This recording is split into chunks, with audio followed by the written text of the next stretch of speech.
खुलुमबाय। दिनैनि बे थुनलाइयारि बादायलायनाय हाबाफारियाव मासि मोननाय बिजिरगिरिजों लोगोसे बुंथिगिरि सार मेडाम नोंथांमोन, आंनि मुङा बिपुल सरगारि।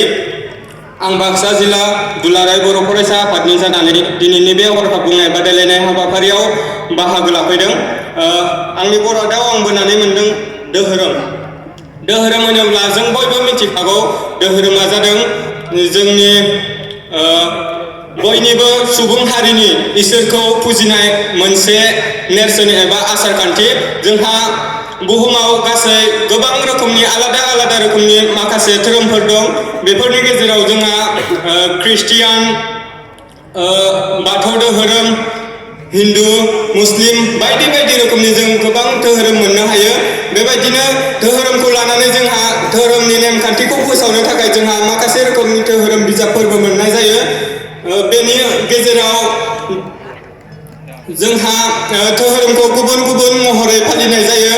जेरै ख्रिस्टानफोरा जिसुखौ लानानै फालिनाय जायो।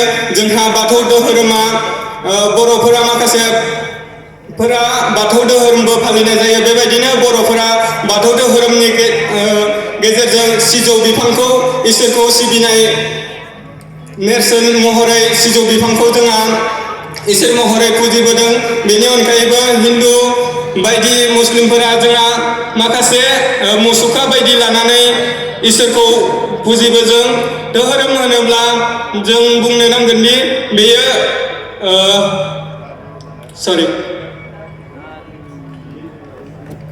गोजोननाय थाबाय नोंथांनिसिम।